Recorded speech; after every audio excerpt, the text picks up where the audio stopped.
Holly always looks like she's struggling financially, doesn't she? These are my mom friends who look down on me and revel in their sense of superiority. One day, one of their daughters touched my cherished piano without asking. Please don't touch the piano. If you're going to make a fuss over your piano, then take this. After spilling coffee on it, their faces changed when they learned the truth. I am Holly. I enrolled my daughter, who just turned 3, in preschool. At first, she didn't want to be apart from me, but she got used to it within a week. I feel a bit lonely, but I'm happy to see her grow. When I pick her up, she tells me all about her day. She seems to enjoy her daily experiences at preschool. I joined a mom friends group when my daughter started preschool, but honestly, I'm not great at socializing. Still, I have to get along with them for my daughter's sake. There are 6 of us in the mom friends group, including me.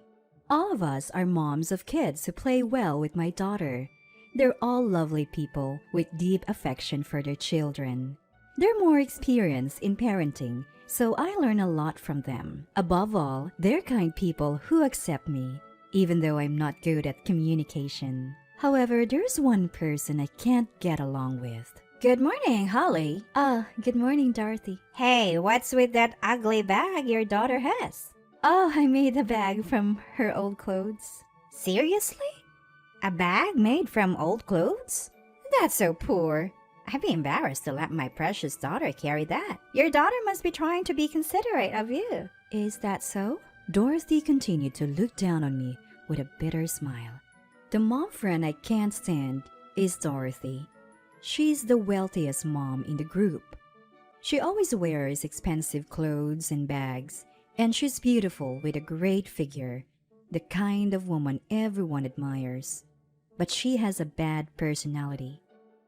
She targets people like me who are not assertive and looks down on them. I don't have the courage to talk back, so I just smile awkwardly. Oh, right. Your house is the venue for this week's tea party, isn't it? Yes, it's my turn this week.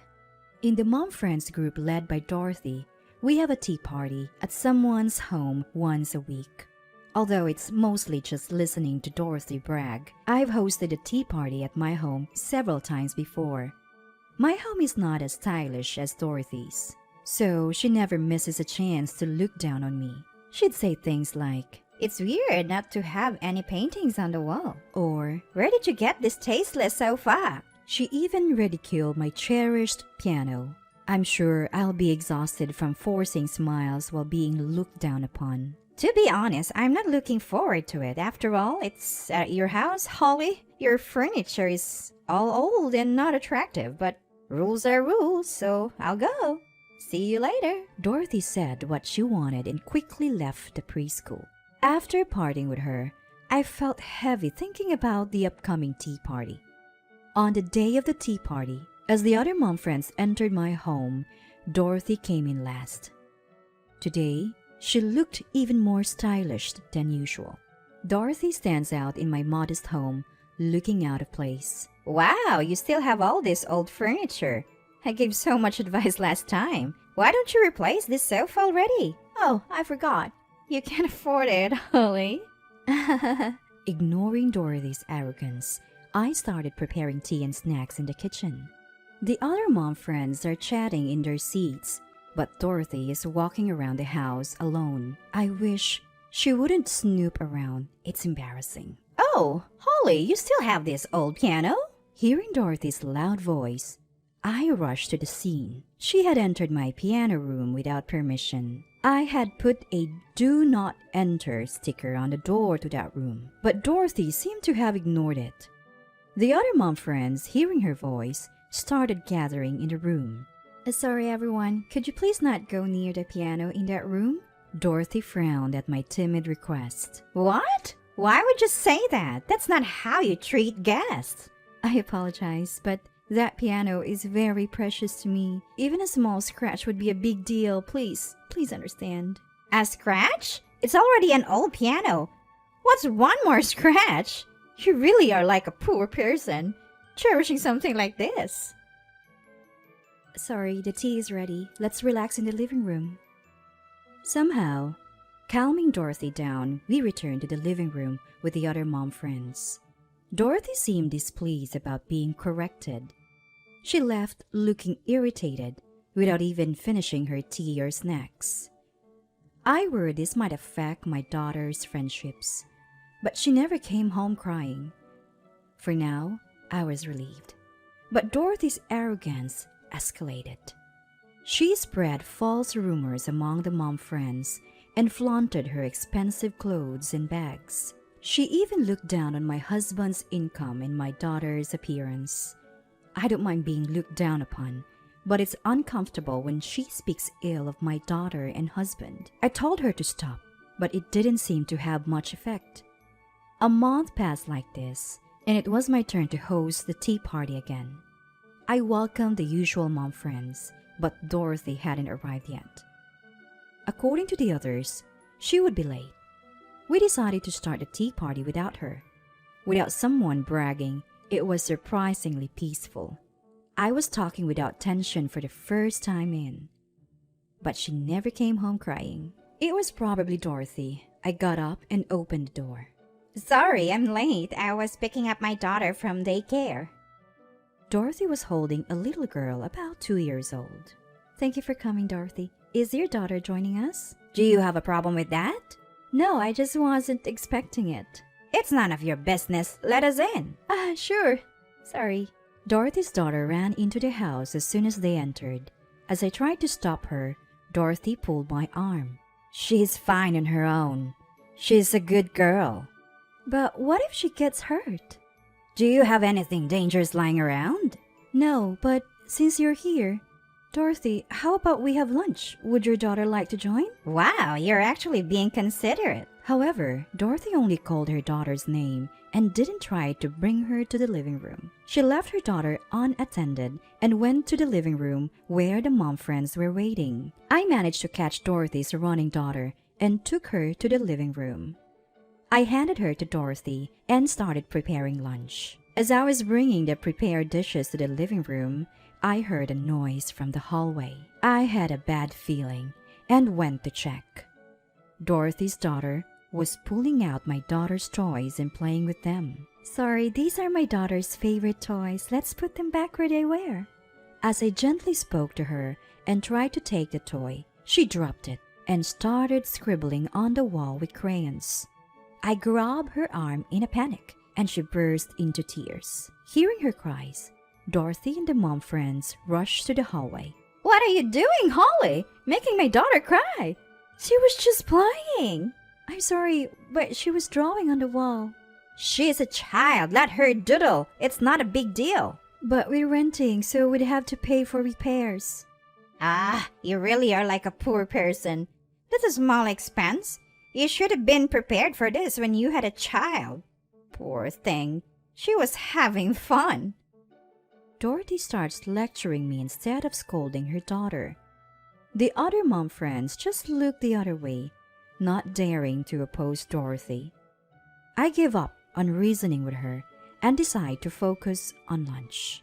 As usual, she complains about my cooking, calling it bland, tasteless, and inedible. I thought I made a good meal, but today it just doesn't go down well. Just when Dorothy's bragging session starts, I hear the sound of a piano. I rush to the piano room, and as expected, Dorothy's daughter is playing it.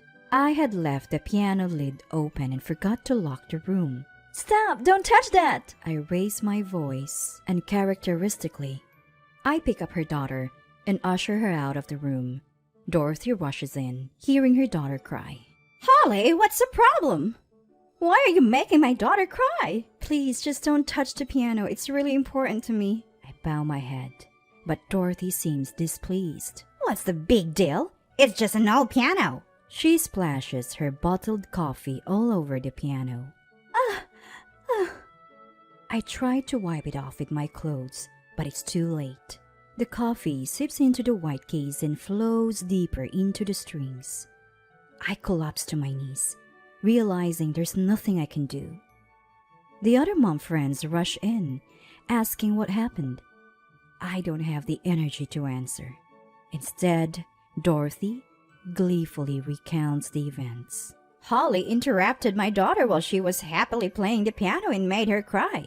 I didn't like her for a while and she became obsessed with playing the piano, so I poured coffee on her and pretended I never made her cry. Mom friends wondering which one to follow. One of the mom friends interrupts. Wait, this piano, it's worth over $1 million.